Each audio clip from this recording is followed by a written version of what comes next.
Okay, welcome back to another episode of Third and 23. I'm your host, Alex, here to bring you another pick and prediction video. We're going to be talking week 10 of the college football season. Last week, 5-1 week, got us over 500 now, 30 and 26 overall. 60% ATS accuracy is there. It's there for the taking. Cannot grab it. Last 4 weeks, by the way, 5-1 last week, 6-3 the week before that, 4-4 the week before that, and 6-2 the week before that. So last 4 weeks, things are starting to turn around here. Finally, the early season woes might be behind us. So in this video, I got 6 games on tap for you in week 10 of the college football season. So let's go ahead and get into it. We're gonna start things off with Vanderbilt visiting Texas. We put a little disclaimer out there. This is based on if Arch Manning is going to play. If you have not heard, Arch Manning got a concussion last week in overtime against Mississippi State. That's why the backup quarterback came in and threw the game-winning touchdown. From right now, 2:54 p.m. on Friday, the last I heard is he's going to be a game-time decision. Obviously, I can't wait till game time to make this video. So this is going to be strictly is if Arch Manning is playing, and this is just going to be a standalone wager too. It's going to be a straight wager. I'm not putting this on any parlays. So anyways, going into this game, we look at Arch Manning, how has he performed throughout the season, and it's been bad. He's got a negative EPA, so negative expected points, 60.9 completion percentage, that's not good. And then he's not getting any help from his offensive line. Pressure rate, 40.7%, one of the worst in the country. But now he's going against a Vanderbilt defense that, Vanderbilt's played well this season, But one thing people don't know with Vanderbilt is that pass defense is vulnerable. They have issues on the back end, but it doesn't really get magnified because Vanderbilt is winning games, because of Diego Pavia's show, and so on. Vanderbilt allowing 67.2 completion percentage. That's 116th in the country. A positive EPA. They're allowing positive expected points per play. 79th. They're vulnerable in the secondary. So this is a game. If Arch Manning is playing, he's got an opportunity to hit some plays down the field in this one. There's going to be pockets open in the Vandy zone. And then you flip it. Let's take a look at Diego Pavia. I've said it before. I think Diego Pavia is in the Heisman chase. He should be in the Heisman chase. He's had a great season. But one thing to know is when he's under pressure, he struggles. Missouri is one of the best pressure teams in the country. Actually, they probably are the best pressure team in the country by the numbers. He struggled last week. What do you have, 120 or 150 yards passing? No touchdowns and a turnover. Vandy won 17-10 off of, I won't say fluky, but kind of fluky, 80-yard touchdown run. Otherwise, that's an even game, right? And under pressure this season, Diego Pavia, 43.8% completion percentage, 6.3 yards per attempt. So he's struggling under pressure. Texas pass rush, their sack rate, 16.7%. That's 4th in the country. So Texas is going to get pressure on Pavia. They're probably going to bring him down for sacks. And Pavia's going to be hard pressed to break the trend or the trend we've seen this season and be able to execute when he's under pressure. So while I see Arch Manning, he might be able to hit some throws against his Vandy secondary. I think he could. Pavia, it might be a little more hard pressed for him to do that. Then we talk about running game. So I'm looking at this from the Vandy offensive perspective. So I think Pavia is going to struggle. Well, maybe they can run the ball. 24th in the country against the run, or 24th in the country running the football. Pavia, he scrambles and gets yards, but the running backs have played well as well.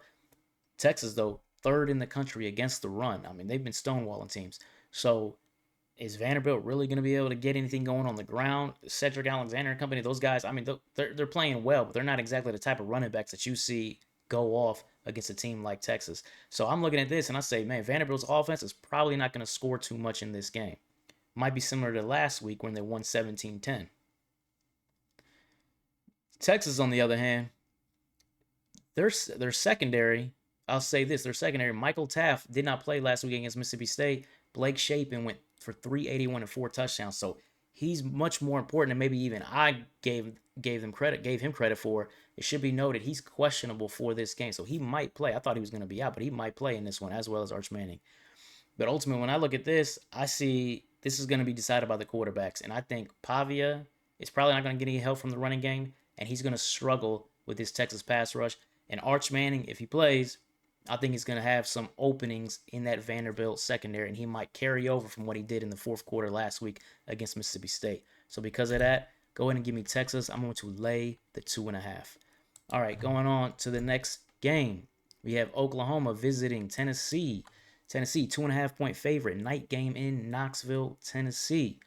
We look at this, it's going to be the battle ultimately of Oklahoma's defense versus Tennessee's offense. That's generally how it is, right? Oklahoma's defensively, it's generally how it is when it comes to Oklahoma. Defensively, their pass defense, 5.9 yards per attempt, 12th in the country, 57% completion percentage allowed, 16th allowed in explosive pass plays. So they're doing a great job this season. On the Tennessee side, you got Joey Aguilar, 9.3 yards per attempt, ninth in EPA, 24th in explosives. You know, with under Josh Heupel, they're always looking for big plays down the field. And Aguilar has been able to provide that this season. So it look on paper, you say, oh, this is kind of an even matchup. Oklahoma should be able to contain maybe this Tennessee pass offense to a degree. I said this last week in the Oklahoma Ole Miss game, though. Preview. Oklahoma safeties can be had. They have a poor yard per attempt against them. They've given up some big plays this season. Tennessee hits big plays. I think, it's not going to be consistent, but I think Aguilar is going to hit some big plays through the air in this one. So now when I look at this, I say, well, can John Mateer of Oklahoma, be able to counter that? Tennessee's pass defense is porous. Their corners, I mean, they've had backup corners in all year because they lost their starters early on and one from back in January. But the thing is, with Oklahoma, I've said this before, I think Mateer's got game. I think he's got talent. But the rest of the skill position players, just not it for me. I don't think any of their wide receivers are anything more than average players at best. And I've said it before, I don't think there's an SEC caliber starting running back on Oklahoma. So it's basically, again, as I said last week, it's Mateer playing hero ball. Can he play hero ball on the road in Knoxville against a team that I think you're gonna see balance with Bishop and Thomas running the football to 36 in the country and provide a nice balance to Joey Aguilar. And Tennessee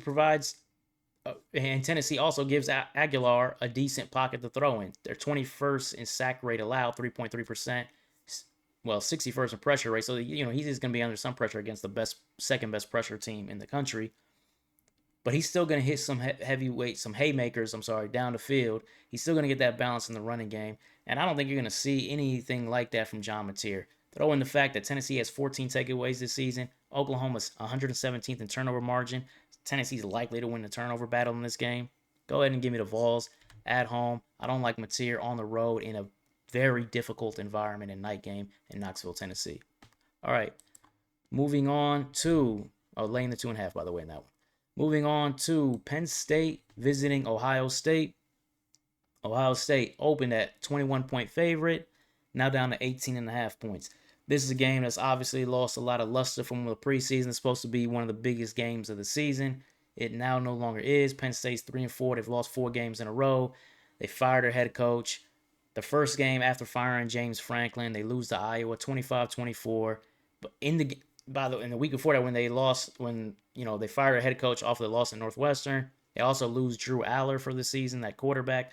So they start Ethan Grunkmeyer at quarterback versus Iowa. Iowa, good defense, not as good as Ohio State though, but good defense. Grunkmeyer, 15 for 28, 93 yards, 3.3 yards per attempt, and 2 picks. Obviously, a terrible, terrible performance, and they only lost by a point. So is he gonna they got a bye week? Are you saying he's gonna rebound from that against a team that's only allowed 41 points this season, number 1 in the country? I don't see that happening at all. I don't think Grunkmeyer. I think this is gonna be an absolute nightmare performance for Grunkmeyer against Matt Patricia. Matt Patricia's got to be licking his chops looking at film for this game. One thing that Penn State, well, not one thing, but what Penn State is going to have to lean on in this game is Katron Allen. They used to be the big duo of running back, Katron Allen, Nick Singleton. Nick Singleton is an afterthought. He's averaging less than 4 yards per carry. But Katron Allen, 612 yards rushing this season. He could have a 1,000-yard season, but he's going against the 8th-ranked rush defense this year. Ohio State hasn't really been challenged. To be honest, I don't think they really have gone against a running back other than Jonah Coleman when they played Washington. And Coleman did hit a good run against them, but they obviously didn't stick with them in that game. Maybe they should have. So this is a game where I think Katron Allen probably could, if you stick with him, probably could have some kind of success on the ground against Ohio State. But you got to assume when he gets to 3rd and longs, Grunkmeyer's probably not he's probably not going to convert 1 3rd and long this entire game. So Penn State's offense is going to be very limited.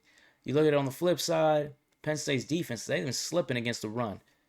Iowa ran for 245. UCLA ran for 269. If you just look at the running backs from Northwestern, they ran for 137, over 4 yards a carry, and Northwestern doesn't even have running backs. Good ones, I mean. Ohio State, they go by committee. Bo Jackson, James Peoples, C.J. Donaldson, they combined for 884 yards rushing so far this season. Now, I've said it before, and I'm going to say it again. Ohio State doesn't have a running back this season. Maybe one of these guys, they improve next year in the 2026 season. They look good. 2025 season, it ain't it. These guys look average to me, for the most part. But it hasn't really been an issue because the defense is absolutely swamping everybody. And then you got Julian saying, first in completion percentage, 10th in yards per attempt, second in EPA. He doesn't get any kind of pressure. His sack rate is 1.6%. I think it's third in the country. He's just sitting back there throwing short passes. He doesn't have his average throw depth is 7 yards. So he's just sitting back there throwing short to the best receiving core in the country, and then just gradually moving the ball down the field, putting some points on the board while the defense just keeps forcing 3 and outs and doesn't let offenses breathe. And I kind of expect the same thing to happen in this game. Go ahead, laying the 18.5. Grunkmeyer is going to get absolutely nothing going. I'll be surprised if he hits 100 yards passing. And then that's going to put a lot of pressure on Katron Allen. So when I'm looking at Penn State, I say, how does Penn State hit 10, right? If Ohio State hits 30, 31, we'll say, 4 touchdowns and a field goal, I think they cover this. So go ahead and give me Ohio State laying the 18.5 at home. All right, moving on to the next game. We got Louisville visiting Virginia Tech. ACC action. Louisville still has a shot to get to the ACC title game, so they need to keep playing. They need to win this game. Virginia Tech, they're running out the string, right? They're kneeling the clock. They're running out the clock right now because they're just waiting to hire their new head coach. They're a bad football team, and I'm pretty sure they just want to get to the offseason. So we look at this game. Louisville, they got that big win against Miami on the road, but they're more than that. They've got a talented football team. Isaac Brown is averaging 7.6 yards per carry this season. He's going against a 55th ranked rush defense of Virginia Tech. So I see Isaac Brown getting off in this one, having a good game, providing balance to Miller Moss, who's been pretty conservative this year. I thought he was a big addition from USC. I'll be honest with you. He's not really being the explosive quarterback that I thought he could be. Maybe that arm talent is an issue. I don't know. But 7.3 yards is average throw depth. That's 105th, 116th in explosive pass plays, 42% completion percentage on passes that travel more than 10 yards in the air. So everything is short. But Virginia Tech's pass defense is atrocious. 126 in completion percentage allowed, 122nd in yards per attempt allowed, 130th in explosive pass play. So if Louisville does, they might hit a few in this one, even though it's out of character for Miller Moss to do. They might hit a few in this one. So I'm thinking Isaac Brown, big game on the ground. Miller Moss probably going to have an efficient game, probably hit a few haymakers in this one through the air. Louisville's going to roll up a bunch of points. So is Kyron Drones going to be able to keep pace in this one? Absolutely not. 117th in explosives, 114th in EPA, 116th in yards per attempt. Part of the problem is Virginia Tech doesn't have any wide receivers. The other part of the problem is Kyron Drones has never improved. His entire time in college football, he's never improved. Now he doesn't even have a head coach. I don't see it happening for him. And this pass defense for Louisville, we saw it against Miami, but they've been quietly stout. 6th in explosives allowed, 17th in YPA, 8th in pressure rate. Kyron Drones is going to be under pressure in this game, and he already doesn't get the ball down the field. Virginia Tech's going nowhere. They're at home, but I don't think they're going to score a lot of points in this one in front of their fans. Go ahead and give me Louisville laying the 10.5. I wouldn't be shocked if Louisville put a goose egg on the board on them. All right, moving on to the next game. Duke visiting the Clemson Tigers. Clemson, 2.5-point favorite. I'm going to tell you right now, this has bounced back up on some books, back up to 3 and maybe 3.5. We look at this. There's issues with health with the Clemson Tigers. Their top wide receiver, Wesco, he's out. Their starting offensive guards, they're out, but they have not performed well in pass protection, by the way. So they got a lot of issues on the offensive side of the ball. But when you look at the defensive side of the ball for Duke, pass defense has been weak. 124th in completion percentage, 121st in yards per attempt, 94th in expected points. So just because Wesco out doesn't mean these other guys like Antonio Williams and Moore at wide receiver can't hit big plays. I'm expecting Cade Klubnik to play in this game. By the way, Dabo Swinney has said that he's looked great in practice. So You're going to see Klubnik back for this game against a very weak secondary. I got to say, even without Wesco, without the guards who haven't played well anyway, I think you're going to see Cade Klubnik hit a lot of big plays. I think this could be Cade Klubnik's best game of the season. And then when we look at the flip side, Duke, you don't even, before you dive into the metrics of Duke, you don't really got to. You can look at Duke and you say, from a 1,000-foot view, this is what Duke is. They have a great quarterback in Darian Mensah, who I believe is going to be the best quarterback in the ACC in the 2026 season. Great QB. And they have two good pass rushers, not elite, but Anthony and Wesley Williams, two good pass rushers that can pressure the quarterback. But other than that, man, they don't have anything on the team. They can't run the football. Their offensive line is soft as applesauce. The running backs don't really make anything happen on their own anyway. The secondary, as already talked about, is atrocious, and they're not really that good against the run either. So when you're looking at that, all up, I see it like this. You got Clemson's deep pass, even 6.5 yards per attempt. They got two NFL corners on the outside. Yes, at times they've been beat, but against these wide receivers, I think they're going to look a little better than they have this season. So Mensa's there's a hard ceiling on what Mensa's gonna do. So there's a hard ceiling on how many points Duke is gonna be able to put up. And on the flip side of that, as I said, I think that Klubnik is gonna go off in this game, and Clemson's gonna roll up a bunch of points. So because of that reason, I like Clemson laying the 2.5 at home. I think this is gonna be Klubnik's best game of the year. All right, and the sixth and final game, going to the Big 12. Got Arizona State visiting Iowa State. Both of these teams are out of it in terms of the Big 12 race. But I saw an opportunity, so I decided to go ahead and pull the trigger on this one. The line in this game opened at 4.5 for Iowa State. It moved up to 7.5, right? The reason being, and if you look at some books now, it's at 8.5, but I caught it at 7.5. The reason being, Sam Leavitt, the quarterback for Arizona State, has been ruled out, and now not only has he been ruled out, but I've now read that he might be out for the season. So there might be no Sam Leavitt the rest of the year. So now you might be seeing Jeff Sims, who I've talked about in the past. He started against Utah, 18 for 38, 124, 3.3 yards per attempt. In his career, he's been a starter. He's played at different schools. He's played in 37 games. He has 39 turnovers in those games. He didn't turn the ball over against Utah, but that just means he's due to me. He's probably going to turn over the rock at least twice in this game. Jeff Sims can't play quarterback whatsoever. And then you look at Jordan Tyson. I know I have here questionable, but I believe he'll be out. But right before I filmed this, I checked on him, and he is now ruled doubtful. So now you got your top wide receiver out. Malik McClain, he's got talent. He showed out last week when they didn't have Jordan Tyson, 7 for 159. 2 weeks in a row, you're going to see that from Malik McClain. And I got Jeff Sims throwing him the ball. Man, I do not think so. I know Iowa State lost their best DBs, and their pass defense is falling off, and they're 96th in expected points. Jeff Sims and Malik McClain, man, it's not going to happen in this Arizona passing game. So it's going to be all about Raleek Brown, dynamic running back, averages 95 yards a game. He can hit big plays. He's got wheels. And I think he will hit a few big plays chunk plays against Iowa State's rush defense, which is kind of, so-so at best. But Rocco Becht and the running game with Abu Sama, Carson Hansen, averaging 150 yards per game, I think they're just going to be able to methodically move the ball down the field. You're going to see Arizona State with 3 and outs. I think you're going to see some turnovers from Jeff Sims. Because of all of that, I like Iowa State. I'm laying the 7.5 in Ames, Iowa. I think they should blow this team out. So, with that said, 6 games on tap for you. I went all favorites in this one, so let's see how that works out for me. But anyways, if you like the content, please like, comment, subscribe, all of that, as you're going to see more pick and prediction videos as we continue to move forward through the season. Take care.